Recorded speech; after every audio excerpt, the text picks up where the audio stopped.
My wife didn't just cheat on me. She used my home as the backdrop for her affair, my life's work as a gift for her lover, and my trust as a smokescreen to orchestrate my financial ruin. In the glittering, self-congratulatory world of Austin's high society philanthropy, she was a saint, a titan of charity, untouchable. She believed her greatest triumph, the annual Starlight Gala, was a monument to her success. She was wrong. It was the stage I chose for her public execution. This isn't a story about heartbreak. It's a story about retribution. It's about how I discovered her plan to destroy me, and how, in return, I waited, I plotted, and I burned her perfect world to the ground in front of everyone she ever wanted to impress. There was no turning back. Before the fall, the house was my sanctuary. I had designed every inch of it, from the way the morning light cut across the kitchen island to the precise angle of the clerestory windows that framed the Texas sky. It was a structure of clean lines, honest materials, glass, steel, and warm cedar rand. It was supposed to be the physical manifestation of our life, transparent, strong, and built to last. It's funny how quickly a sanctuary can become a cage. It started with the dog, or rather, it started with the television remote that our golden retriever, Buster, had a talent for hiding. It was a mundane problem on a mundane Tuesday afternoon, the kind of trivial annoyance that defined a comfortable life. I was scrolling through the security footage from our living room, a system I'd installed myself more for tech enthusiasm than actual security. Austin is safe. Our neighborhood, a leafy enclave of modern glass and steel homes, was safer still. I was just a man looking for a lost remote. I fast-forwarded through the day's footage, the sun arcing across the polished concrete floors in sped-up time. Then I stopped, I rewound. I played it at normal speed. It was from the previous afternoon. Jessica, my wife of 15 years, was seeing Leo Vance out. He was a major donor to her charity, a real estate mogul with a shark smile and a reputation for getting what he wanted. They'd had a meeting at our house. I saw them standing by the door, framed by the floor-to-ceiling windows. The conversation seemed finished. Then, just as he turned to leave, Jessica reached out. She didn't touch his arm or his shoulder the way a friend or colleague would. She gently, almost reverently, caressed the back of his hand with her fingertips. He responded by turning his hand over and giving hers a brief, possessive squeeze. There was no kiss, no overt embrace, but it was a gesture of sickening intimacy. It was a secret language spoken in plain sight, a cipher I suddenly, horribly understood. My heart hammered against my ribs. I wasn't a man looking for a remote anymore. I was a man who had just found something he could never unsee. The house, my architectural masterpiece, instantly transformed. It was no longer a sanctuary. It became a prison of evidence. The camera system, once a hobby, became an obsession. Every night, after Jessica was asleep, her breathing even and untroubled beside me in the bed we shared, I'd slip out. The familiar path to my office became a journey into a private hell. I'd close the door, the click of the latch echoing in the silent house, and sit before the cool blue glow of the monitors. I became a ghost in my own home, sifting through the digital ghosts of my wife's day. The evidence mounted in tiny, agonizing increments. The way they laughed together in our kitchen, their heads bent close over a file, their bodies angled towards each other like magnets. A lingering touch on her waist as he passed behind her to get a glass of water from the fridge I'd so carefully selected. The private jokes that would make her throw her head back and laugh, a full-throated, uninhibited laugh I hadn't heard directed at me in years. Then came the tangible things. A credit card bill arrived with a charge from a ridiculously expensive jewelry store downtown, a place I knew she'd never step foot in for herself. When I casually asked about it, she waved a dismissive hand, not even looking up from her laptop. Oh, that was a gift for a donor's wife. You know, cultivation. It's part of the job. It was a plausible lie, delivered with the practiced ease of a seasoned performer, and I let it go.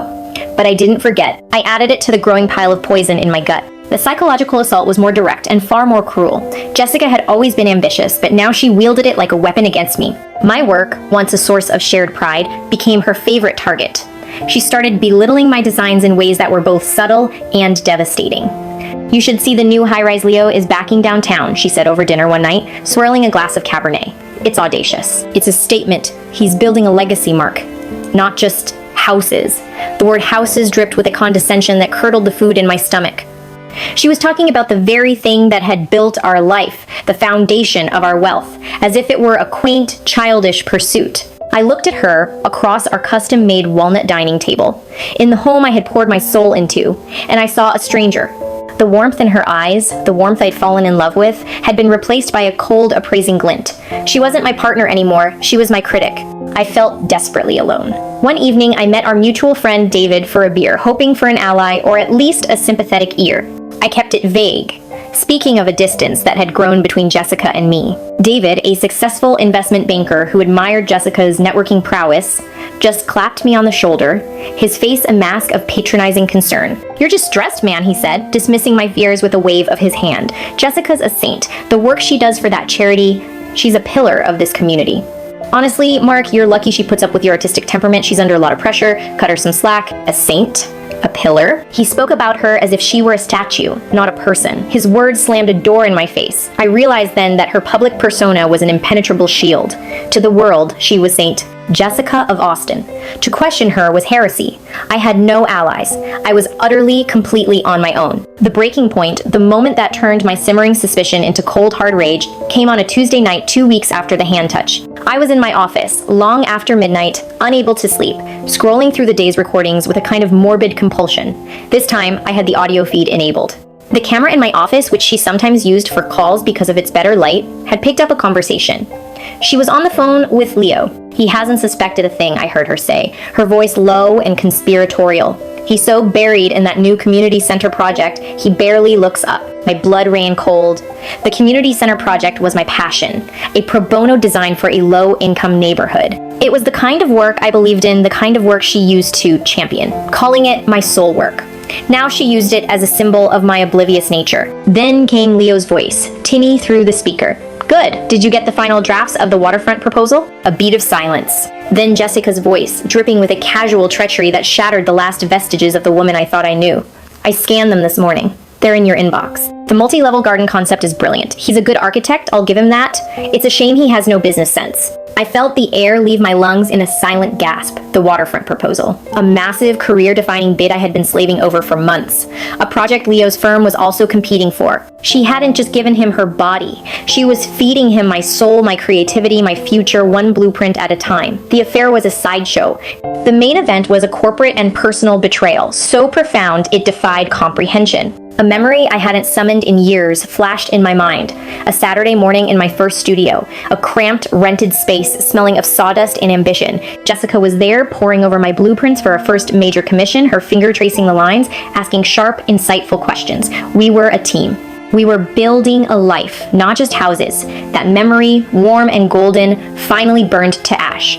My world didn't just crack, it imploded. I sat there in the dark of my office, surrounded by the ghosts of my own designs. The sketches and models weren't monuments to my creativity anymore. They were tombstones marking my naivety. A volcanic rage, pure and white-hot, surged through me.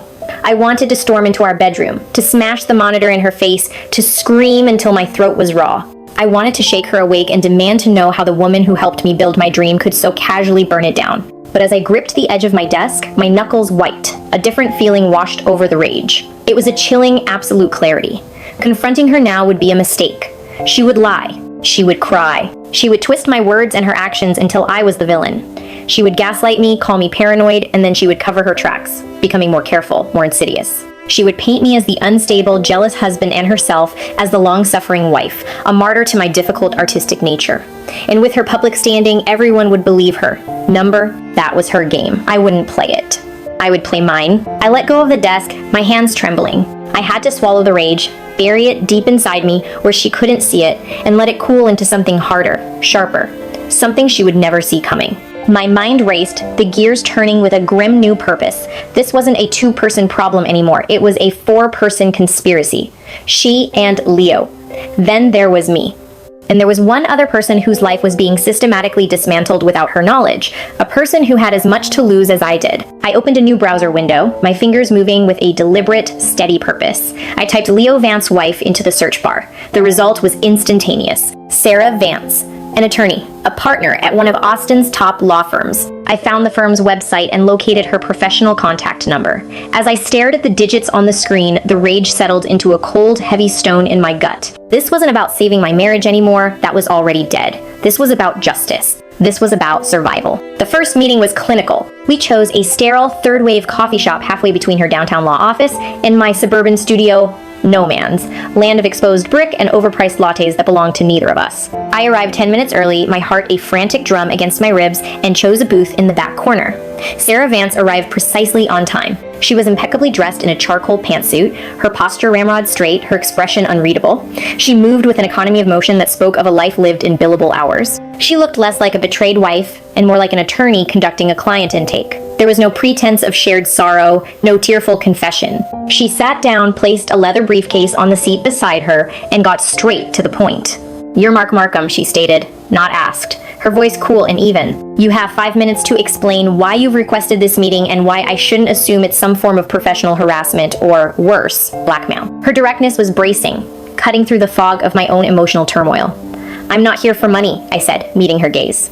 Her eyes were a sharp, intelligent gray, and they missed nothing. "I'm here because I believe our spouses are collaborating on more than just charity." A flicker of something annoyance perhaps crossed her face. "My husband has many collaborations. You'll have to be more specific." I didn't speak. I slid a plain black USB stick across the polished wood table. "Everything you need is on there," I said, my own voice sounding distant to my ears. "Video files from my home, an audio recording from my office. Listen to the audio first." The file is labeled Waterfront.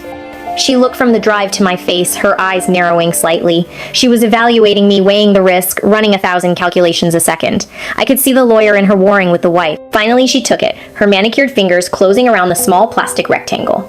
"What do you want, Mark?" she asked again, the question sharp, probing. It wasn't about my motivations anymore, it was about my endgame. "For now," I replied, "just for you to know what's happening in your house. And in mine." She gave a single, curt nod, a decisive gesture that signaled the end of our transaction. She slipped the USB into her briefcase, stood up, and left a $20 bill on the table to cover my coffee. "I'll be in touch." And just like that, she was gone, leaving me alone with the scent of burnt coffee and the chilling certainty that I had just armed a formidable weapon. I didn't know if she would be an ally or an adversary, only that the status quo was shattered. The waiting was the hardest part. For 3 days, I lived in a state of suspended animation, a ghost in the architecture of my own life. I performed the pantomime of a normal husband, a role that was becoming more excruciating by the hour. One night, Jessica came home from a late board meeting, smelling of expensive wine and a perfume that wasn't her deep, musky scent, that was utterly unlike her usual light floral one. She was flushed and animated, and later, in the cold silence of our bedroom, she initiated intimacy. Her hands were on my chest, her voice a low murmur against my skin.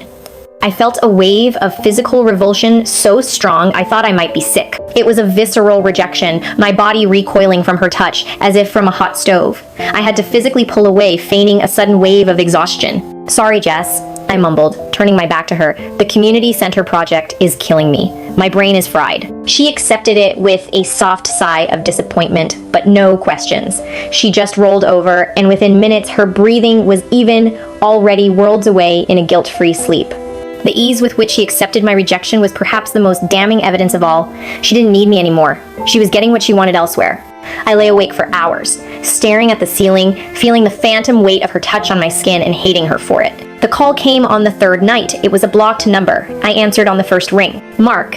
Sarah's voice was different. The professional chill was gone, replaced by something colder, harder. It was the sound of controlled fury. "I've listened to it. All of it. My God. They didn't just steal your design. They're using the charity as a front." My heart hammered against my ribs. "A front for what?" I asked, my voice barely a whisper as I slipped out of the bedroom and into my office. For everything, she shot back, the words sharp and precise. "I've done some preliminary digging.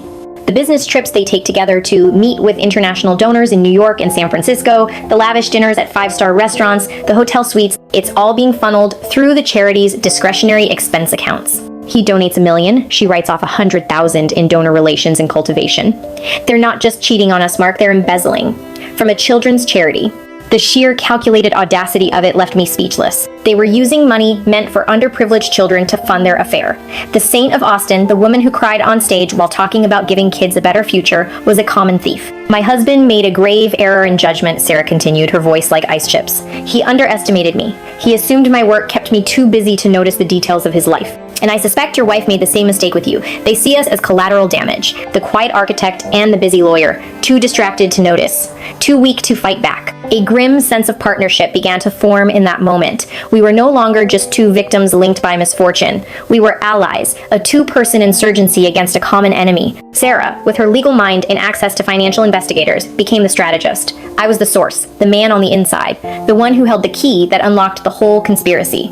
We communicated through encrypted messaging apps, sharing information in a steady, grim stream that painted a progressively uglier picture. She would send me cryptic notes. Check the expense report for the 15th of March, the venue deposit for the gala. It matches the charge at the St. Regis. I would find the corresponding credit card statement, confirming another lie. The pressure of this double life was immense. We had to maintain appearances, which led to a surreal and torturous public encounter. One Saturday, we ended up at the same upscale farmers market in the hills west of Austin, a place teeming with the city's elite. I saw them first, Jessica and Leo, standing by a cheese stall laughing intimately as he fed her a sample on a cracker. The casual domesticity of the act sent a fresh spear of pain through me. Then I saw Sarah a few stalls down, pretending to inspect a bundle of asparagus, her jaw tight, her knuckles white around her purse strap. Our eyes met for a fraction of a second across a display of heirloom tomatoes. It was a moment of pure, shared agony and resolve. Before we could retreat, Jessica spotted Sarah. "Sarah, over here!" she called out, her voice bright and false. We were trapped. We had to walk over, exchange pleasantries, talk about the damn weather. Jessica put her arm through mine, leaning against me possessively. "Mark and I were just saying we should all have dinner soon," she said, smiling at Sarah. "We never see you and Leo enough." "We're just so busy," Sarah replied, her voice impossibly smooth, a perfect mirror of Jessica's insincerity. "But yes, we must." The four of us stood there, for what felt like an eternity.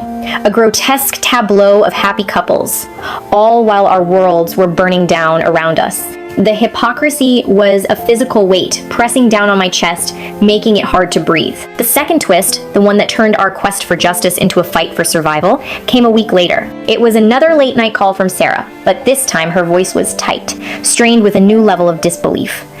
"I found it, Mark. It took a team of forensic accountants digging through shell corporations registered in the Caymans, but I found it. It's not just embezzlement, it's worse." I braced myself, my hand gripping the arm of my office chair. "What is it?" "They have a secret trust," she said, the words coming out in a rush. "An irrevocable one, established 18 months ago. It's funded by his offshore accounts millions, Mark. But here's the kicker. It has a springing clause. It's designed to activate upon the filing of divorce by either one of us." I didn't understand the legal jargon, only the menace in her tone. "Activate how?" "The moment you or I file for divorce," she explained, her voice dropping to a near whisper, "the clause triggers an immediate and total transfer. The majority of his declared assets and, based on the preliminary documents, a significant portion of your shared marital assets get moved into this trust. A trust controlled by a shell corporation with them as the sole anonymous beneficiaries. They were planning to leave us, Mark, and they were planning to leave us with next to nothing." The phone felt slick in my hand. It wasn't just an affair. It wasn't just theft. It was a premeditated, long-term plot to gut us financially and disappear together. Jessica hadn't just been cheating on me. She had been meticulously planning my obsolescence. Every smile, every touch, every shared meal for the past year had been a lie layered on top of a conspiracy to erase me. The last flicker of doubt, the final foolish ember of hope that maybe this was all a terrible mistake that could be fixed, was violently extinguished. The pain I felt was so immense, it became a physical thing, a crushing weight in my chest. But then it transformed. The grief and the hurt burned away, leaving behind something pure and diamond hard. Rage. A cold, clear, absolute rage. This was no longer about a broken heart. This was about war. I switched our call to a video chat. I needed to see her face, to confirm our alliance was as solid as my resolve. Sarah's face appeared on my screen, illuminated by the glow of her laptop. She looked exhausted, her professional mask stripped away, but her eyes were burning with a fierce, resolute fire. She looked like a general on the eve of a battle, her features set in stone. "The gala," I said, my voice low and steady, devoid of the emotion that was churning inside me. "The Starlight Gala is in 2 weeks. It's her night. Hair coronation." Sarah's eyes locked with mine through the screen. She knew exactly what I was thinking. "She'll be on that stage," I continued, the plan forming in my mind, brutal and perfect in its symmetry, in front of everyone. Her board, her donors, the media. Her whole world will be there to watch her. For the first time since I'd met her, a slow, dangerous smile spread across Sarah Vance's face. It was not a happy smile. It was the smile of a predator that has finally cornered its prey. A public stage for a public humiliation, she murmured, the words tasting like vengeance. It's poetic. I'll have the papers drawn up. We won't just file for divorce. We'll file for damages. We'll make it a night they will never, ever forget. The night of the Starlight Gala was a masterpiece of Texan opulence and curated hypocrisy. The grand ballroom of the Four Seasons was bathed in a soft golden light, the air thick with the scent of expensive perfume and the low hum of self-important chatter. The 2 weeks leading up to this night had been a surreal journey into the depths of my own self-control. I had sat with Jessica at our dining table, the same table where she had belittled my life's work, and helped her rehearse her keynote speech.